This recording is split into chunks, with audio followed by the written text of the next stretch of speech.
I think it's all just trusting yourself. Prepare, practice, and then trust yourself. But don't try and reinvent the wheel and back your instincts. Hey legends, it's Monday Arvo, 2:40 PM. Just finished a run, 30 minutes. Jogged for 2 minutes, and I was going at about 60% of my full pace. So not a super slow jog, but a decently slow jog. And then sprint for a minute. I did 10 sets. Bit of saliva, shows that I've been working hard. So 30 minutes, 10 sprints, 10 jogs. Sprinting for 10 minutes, jogging for 20. So really good workout. Middle of the day, I don't normally get to do this, but I've had some time to fill in today. I caught up with Vogsy, former Australia player, WA coach Adam Voges. Before this, he filmed a video for us, a little message to all our athletes here in Perth. And then I've got a coaching session at 3, so I had a bit over an hour to kill. Had to drive here. Thought I'd get some fitness in rather than sitting on my phone and doing some work. So trying to prioritize myself and be the best version of myself, because if I can be the best version of myself, fittest, healthiest, following good habits and daily practices, then I can be the best coach, the best mentor, and give the most value to you guys, both our community online and also the people I work with in person. And that's my mission, that's my goal, is to really give as much value and guide and mentor aspiring cricketers, but people who dare to be great, people who want to be the best version of themselves, people who want to invest in themselves and become better and not be satisfied with where they're at, because that's a fulfilling life when you challenge yourself and you achieve the things you set out. Even if you don't get there, it's all about the process.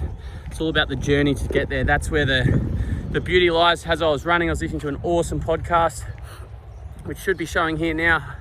Steve Kerr, NBA, Golden State Warriors coach, and Pete Carroll, Seattle Seahawks, NFL coach, two of the most admired coaches in world sports, or American sports at least. And they were talking about both of them had lost the finals game of a tournament. Pete Carroll, the Super Bowl, Steve Kerr, the NBA championship finals. And they spoke about how they dealt with that.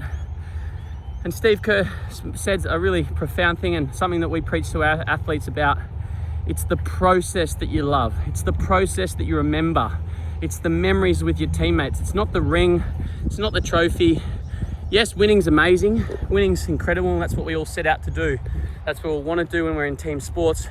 We want to share success together. But ultimately, it's all those moments that add up to that success that are really meaningful. All those early mornings, all those late nights, those long hours on the track, either on your own or with your mates. That's what you got to love. That's what you got to enjoy. That's what you remember when you finish.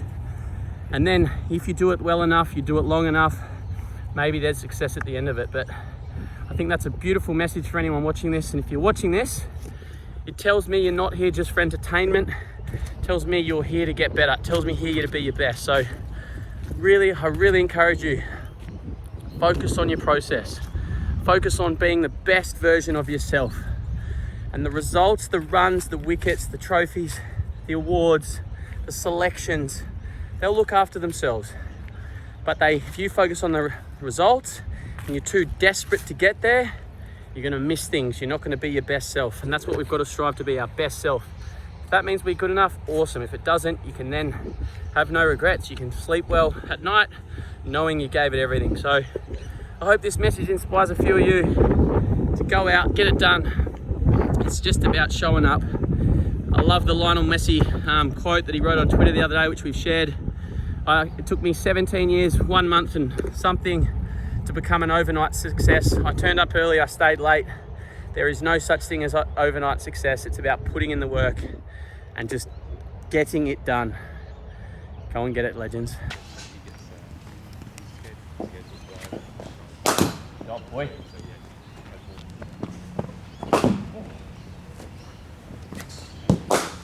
Jacko.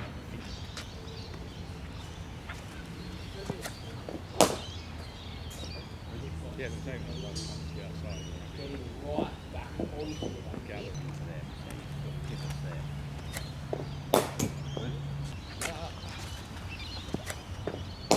Good. What stump's that? Now I'm going to really start to get you to understand where you are. Yeah. What stump's that? That was probably fourth and a half. Yeah. So you're blocking it straight. Really well played. Yeah, boy. That's a lovely shot. What was good about that? Spot on. Brilliant, Jacko. Feel it, learn from it. Good. Good stuff. Yes, baby. So guys, thanks a lot for joining us tonight. This obviously shows how committed you are to be here on a Thursday night at 7:30. I'm sure you could be doing many other things. And I'm going to try and make it as quick as I can, but give sort of some information. I was thinking about doing this in person, but obviously with the environment we're in, I think it's just the best way to share some information across all of our athletes. And you guys, we've invited you. This is not for everyone. This is our core group of athletes who we really want to continue to develop and continue to invest in and help you guys as much as we can. So thanks a lot, all of you, for being on there. I think there's a few parents on as well, so that's awesome. The more that the parents can understand what we're trying to do, I think the better, and they can sort of filter the messages we sort of try and give it the kids. They can sort of keep reinforcing them when we're not around. So thanks, guys. Something what this is about is one thing that the sort of the virus has given us, me and Reedy and us at Cricket Mentoring over the past few weeks, is a bit more time. We were meant to go to India for 3 weeks last month, as most of you would know, and that didn't go ahead. I'm meant to be in the UK right now. That's not gone ahead. So it's given me a bit more time, and what that has allowed us to do is a few different things. I'm going to share my screen in a minute, but I'm just going to sort of share tonight a bit of the things we've been working on and the things that we want to continue to help you guys, because ultimately that's what we're here for. So I'm just going to share my screen now. So over the past 6 weeks, yesterday was the last day, Reedy and I have done a really amazing coach development, coach mentor sort of workshop. I just want to ask a question on that one too. What do you think about like his self-belief? Because I reckon that's probably one of the things that we don't really talk about. Or who here believes that they're actually going to be the best? It's a hard one to say that, isn't it? But you listen to him and the way he talks, and do you remember when he said, I think when who's Barkley? Oakley's. Phoenix. Hey? Phoenix? Charles Barkley? Yeah, when they went, I think they went it went to 3-2. And he said, I'm just going to I told the boys, just take one suit. You remember when he said that? Yeah, take one suit. Yeah. And that's like it's like an arrogant kind of comment, but he just had this belief that he was going to get it done. I'm quite interested in that, because I know I didn't really have a lot of that self-belief. What do you guys think about that? Pete? I feel like deep down we all like go out there believing we're good enough, and we all know we want to be the best. We all have that sort of I won't say self-belief, but we all know we want to be the best. But I don't feel like we'd go to a game, saying we're already going to win, because I feel like the cricket gods will bite you in the bum if you rock up thinking you're going to get 100. Yep. Good. What about you, Blackers? I reckon something that stood out to me, I think they were in a hotel lobby and someone asked who's going to take the final shot. And he said, of course, me, or something like that. Yeah. So I reckon that just shows he wanted the ball in his hands. He wanted to be the man to make the difference. And yeah. And was there any fear in his voice of missing that winning shot when he said it? No. What does that say about his fear of failure? It's probably pretty low. Coach? Yeah, he knows he's done all the work at training and stuff, and he's like backing himself in, just like what we do. We go to training, train hard, and then on the weekend we produce good performances by training hard and doing all the hard work during the week. And does anyone know the famous Michael Jordan quote? And I don't know if I'll get this right off the top of my head, but he said something like, "I've missed 2,000 shots in my life. I've been trusted to take the game-winning shot 26 times and missed. The reason that I succeed is because I failed over and over again." And I think that's something that's important. And what Buck's saying there is he's got incredible belief that he'll get it done because of the standards he's set himself and the practice and the hours he's put into his game, but also because he gives himself permission. He understands that part of succeeding is giving yourself permission to fail. He probably doesn't think about failing. He wouldn't even think, okay, I'm going to what if I miss? I could miss this. What's the consequences? And that's why I asked you, Black, is when he made that comment, he was like, I'm taking it. I'm going to score. But he knows deep down that if he misses, life goes on. He trains harder and he'll get it right next time. Coop, when you were in South Africa, Yeah.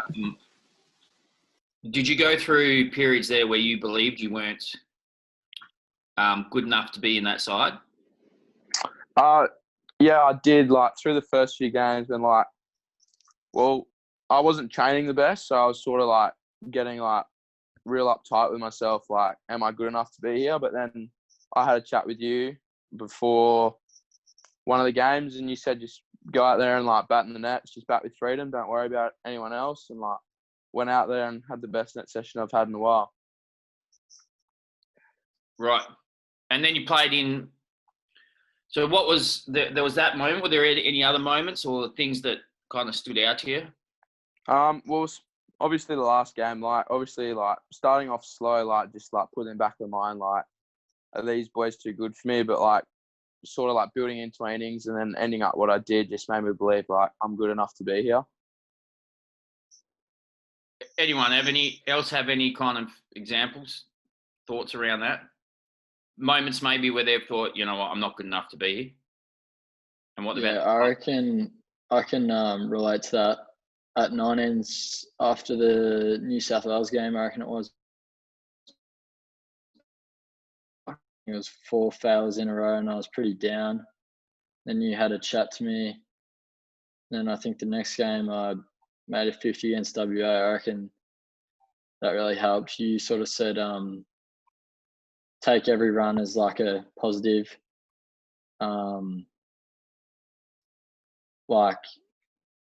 So just start off at a base, and then every run's a win, and then just think it as like that, Yeah, that's some of the best advice I ever got about that was, and this was pretty good around self-belief, was a different kind of tack to it, but to think that you were going to get a duck in every game.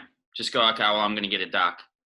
And then everything is a bonus from there. That's a different way to look at it than Jordan. Jordan's not, I don't think he's looking at it like that. But that's why I think it's important to kind of have these conversations, because you can look at Jordan and go, you know what, that guy's, the best ever player.